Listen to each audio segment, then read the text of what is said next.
Hey guys, welcome to the Liberal Hive Mind, a channel solely focused on exposing the abundant hypocrisy of the left. Alright, so the latest Trump indictment dropped. There's a pessimistic outlook, a negative outlook. I kind of covered that outlook in the previous video that I recorded on the topic. And then there's the more optimistic outlook. I think Trump alluded to it at some point. And in the morning consult that just came out, I wanted to see, because, every time you get indicted, I like to check the polls, because one more indictment that I think this election's over. One more.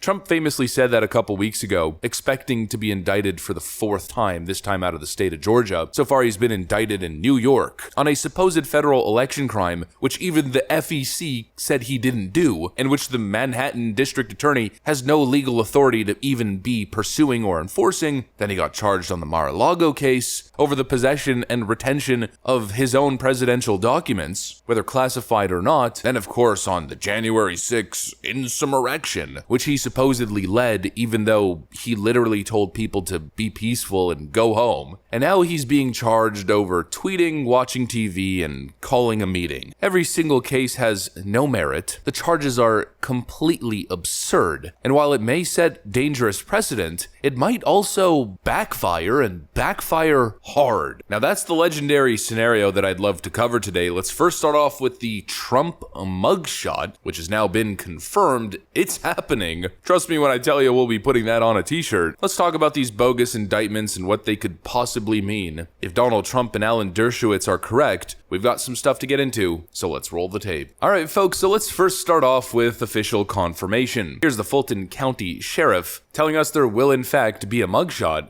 We are following our normal practices, and so it doesn't matter your status. We have mugshots ready for you. I guess Democrats didn't heed Chris Rock's warning. He tried to warn Democrats that Trump indictments would essentially turn him into a martyr. It'd be like arresting Tupac Shakur. Before I start, talk about Adam, the CNN people, you guys really gonna arrest Trump? Do you know this is only going to make him more popular? It's like arresting Tupac. He's just gonna sell more records.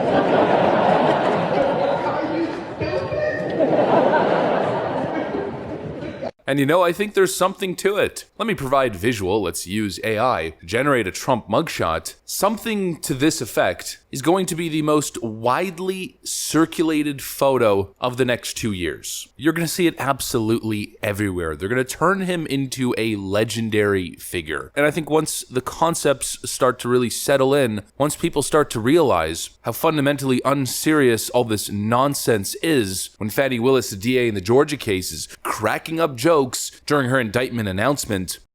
I will now take a very limited number of questions prior to going to sleep. That's it? Was it all you hoped it would be? When Hillary Clinton is absolutely giddy on MSNBC celebrating, literally laughing, the Trump indictment. Very fancy meeting you here. Oh, I It's really can't nice having you believe here. this. Yeah, this is not the circumstances in which I expected to be talking to you. Nor me, Rachel. It's always good to talk to you, but honestly, I didn't think that it would be under these circumstances. Yet another set of indictments. This is something... Knowing full well that she's actually guilty of what Donald Trump is being accused of, Hillary Clinton laid it out as Trump was set to defraud Americans. The silver lining is that the system is working. You mean like you defrauded FISA courts? You mean how you defrauded a good chunk of the American populace into believing that Donald Trump was a Manchurian candidate based on nothing but lies and paid for false accusations that you compiled into a dossier? Give me a break. These deep state actors can't help but express their excitement. Here's a Georgia rhino, former Georgia Lieutenant Governor Jeff Duncan, celebrating the most recent indictment as our opportunity to get rid of Trump. Feels different. You know what? Donald Trump did his most damage in Georgia. He sucked the soul out of the Republican Party here. He's sucked the morality out of the Republican Party, the fiscal responsibility out of the Republican Party. He sucked our winning percentage out of the Republican Party. He's taken everything from us, and it is our turn to take it back. right? It's our turn to win elections based on the policies that we think we're better on. This is the prime spot for us to take Joe Biden to the woodshed and call him out for not running the border right, not protecting our communities, not putting our best foot forward internationally. These are our moments in time. But if we make this about the three-ring circus of Donald Trump, we will lose, lose, and lose again. You make a good point that the whole thing is patently absurd. Fani Willis and her gang of George Soros-funded DNC operatives, even the judge in the case, another Democrat clown, wife of judge overseeing Trump's Fulton County case, donated to Obama, Hillary Clinton, and Biden, follows them on Facebook too. There's no way this whole thing doesn't backfire in spectacular fashion. And a likely, hopefully, best case scenario is the scenario that legal scholar Alan Dershowitz lays out. Well, first of all, nobody should take at all seriously the fact that there was a grand jury indictment. It means nothing. It's the prosecutor who indicted. The best evidence of that is that it was on his website before the grand jury even voted. Now, the whole strategy of all these four cases is to get a conviction before the election, even if they're going to lose on appeal. And so all four of these cases are designed to get quick convictions in jurisdictions that are heavily loaded against Donald Trump.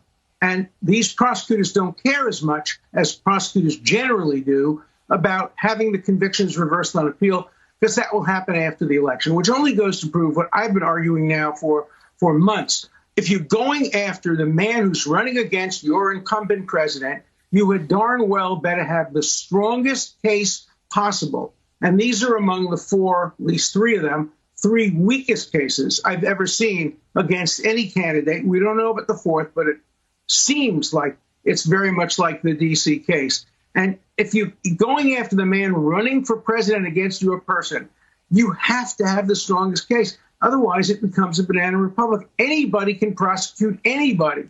I'm not a Republican. I'm not a Trump supporter, but I care deeply about the Constitution. I care deeply about preserving the rule of law.